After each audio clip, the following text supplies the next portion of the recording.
Good morning, students. Let's begin our science class of class 8. Today, I am going to explain lesson number 40. Before starting the explanation, first of all, I would like to tell you the syllabus of August month. So, the chapters which are included in your August month syllabus is lesson number 2, that is microorganism, friends and foe. Then lesson number 14, that is chemical effects of electric current. And third, that is lesson number 15, that is some natural phenomena. So these are the three chapters, that is lesson number 2, lesson number 14 and lesson number 15 are included in your August month course.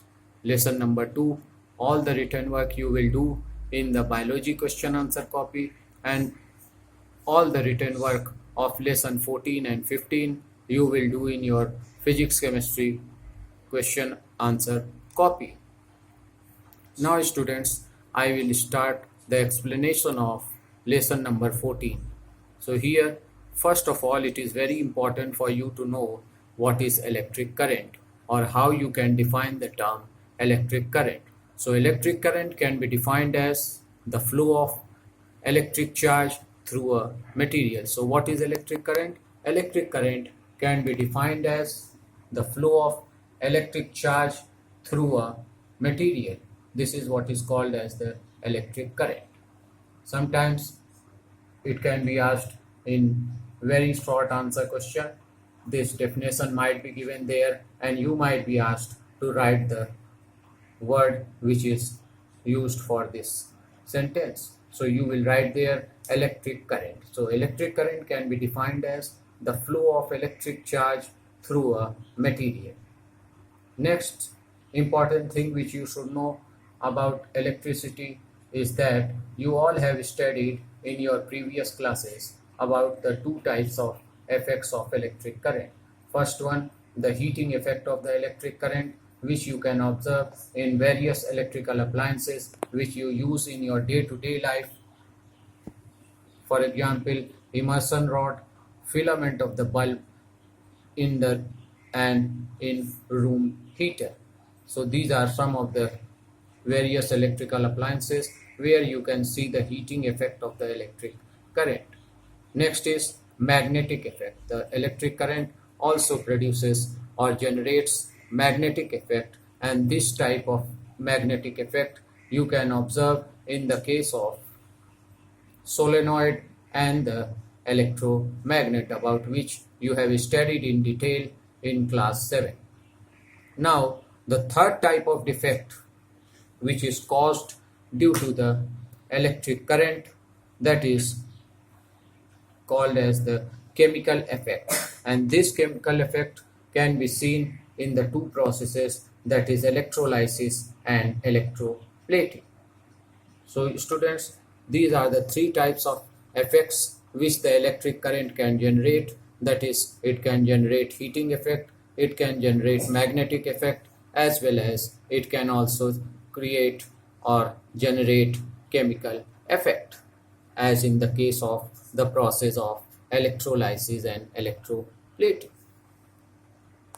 After this students, it is very important for you to understand or have brief history about who discovered or who for the first time observed the chemical effect of the electric current. So the name of the chemist who for the first time observed the phenomena of chemical effect of electric current was William Nicholson in the year 1800.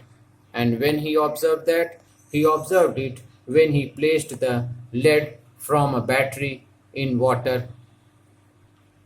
He observed that on passing electric current through the lid into the water molecules breaks up into hydrogen and oxygen, which collects separately at the submerged ends of the wire. So this is how William Nicholson for the first time observed the chemical effect of the electric current.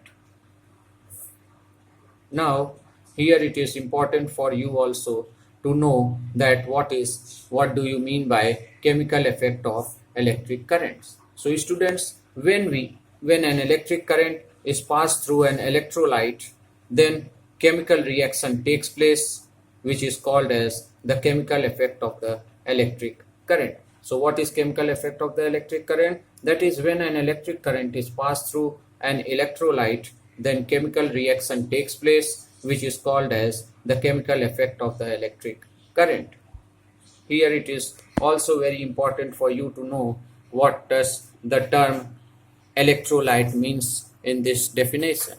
So electrolytes are certain chemical compounds or substances which conduct electricity when dissolved in water, or they are in their molten state or in solution form. So these are called as the electrolytes, and these electrolytes, they ionize, their molecules ionizes to form positively and negatively charged ions when electric current is passed through the electrolytic solution. I hope you all have understood whatever I have explained today. After this, I would like to explain about what are conductors and insulators. So conductors are those substances which help in conducting, or which allows the electric current to flow through them. Like most of the metals, they are good conductor of electricity, and some of the very commonly used metals are copper, aluminium, iron, silver, etc.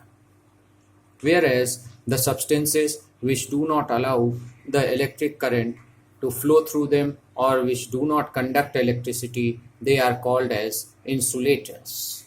For example, wood, glass, rubber, paper, plastic, etc. So this much is there in this class. After now you note down your homework. So students, your homework for today is do the reading of page number 173 to 175 of lesson number 14. Thank you and have a nice day.